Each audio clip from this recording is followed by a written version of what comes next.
All right, ladies and gentlemen, we are going to continue our work with percentages, and today we're going to find the percent of a number.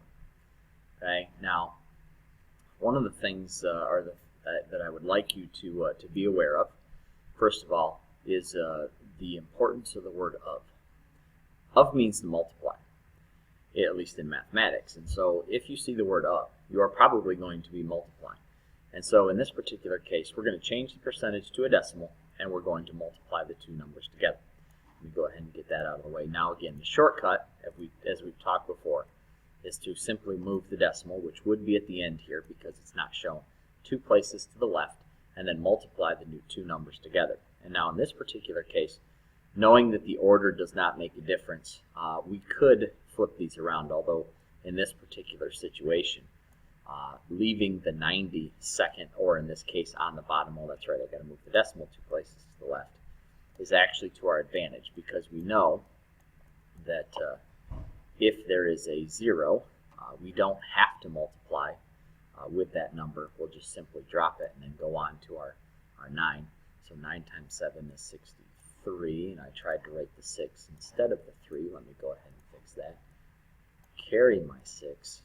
6 times 9 is 54, plus 6 is 60. And then my 2 decimal places. And so 67% of 90 is 60 and 3/10, or 60 and 30/100. Now answers that make sense. We know that 67% is a bit over half of 90. Well, half of 90 would be 45, so my answer better be a bit over 45. 60.3 is definitely a bit over 45. So answers that make sense there. Again, the word of is multiply. We are going to move the decimal 2 places to the left. Again, that is my shortcut. Now this is another situation. I think I would put the 145 on top, knowing that my 210 has a 0 in it. And if I put that 0 on the bottom, I can simply, in this case, drop it and skip the step. And then 1 times 145, well, that is 145. Again, another sort of shortcut. But if you want to go 1 times 5 is 5, 1 times 4 is 4, and 1 times 1 is 1, that's fine. Okay, so I'm moving over 2 places, so I need 2 placeholders. 2 times 5 is 10, carry my 1. 2 times 4 is 8, plus 1 is 9. 2 times 1 is 2. Add them together, so 0, 5, 4, 9 and 1 is 10, 2 and 1 is 3. And then 2 decimal places, again, this is a 4. So 304 and 50 hundredths, or 304.5, 5/10, depending on how we want to round that off. Again, that is a very poorly written 5. Let me go ahead and rewrite my answer over here so that writing with a mouse doesn't always work out the best. So, all right, let us keep going. Now we have 0.4%. Now don't allow this to change your thinking. You still are going to move the decimal. In this case, it's shown. We are still moving it 2 places to the left, which means I'm going to write right over the top of this D here. We will need a 0 there when we do this multiplication. The other part of this, again, if it's me, I'm going to put the 14 and 8/10 on top and the 0.004 on the bottom because, again, that whole thing of not having to multiply with those zeros out, you can, but you'll just end up with 2 lines of zeros, makes my problem a whole lot simpler. So 4 times 8 is 32, carry my 3. 4 times 4 is 16, plus 3 is 19, carry my 1. 4 times 1 is 4, plus 1 is 5. Okay. Now again, you could multiply by 0, so you'd have a 0, and then you'd have 3 zeros in a row of zeros, and then a row of zeros. We don't need to do that. 1, 2, 3, 4 decimal places in my answer. 1, 2, 3, I will need to add a decimal place so that I have a 0 to take up the decimal place to get my 4th. Now if you want, you could put a 0 out here in front. It is not required. But this 0 here is. Earth's total land area is about 57,308,738 square miles.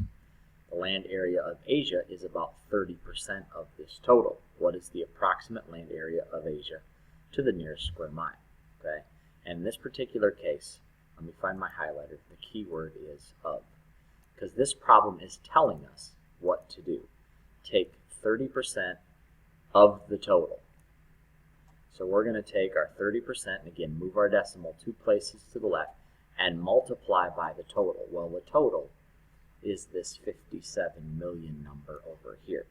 So 57,308,738 times, decimal goes 2 places to the left, 0.3 or 0.30 if you want to use the 0.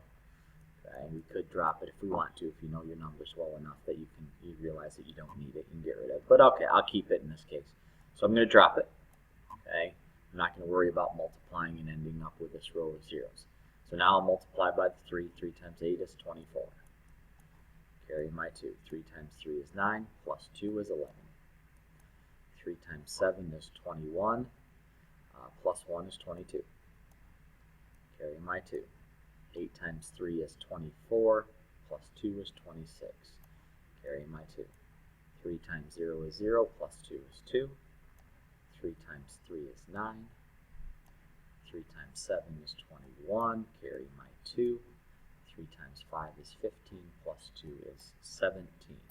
Now I have 2 decimal places, so 2 decimal places. And in this particular case, we're asked to the nearest square mile. So that's the nearest whole. So in this particular case, the 1 is the nearest whole, 1's position, so I'm going to look at the 4. Well, 4's we do not round up with, so the rest of this we're actually just going to keep, and because we're at the decimal, we can drop everything after. So 1 7, 1 9, 2 6, 2 1. We will keep all of that stuff. Okay, and wait a second, 2 1, not 1 1. Sorry, my fault. 2 1. And so it looks like 17,192,621 square miles in Asia. So there is our solution. All right, your turn to practice. Come see me for help, and good luck.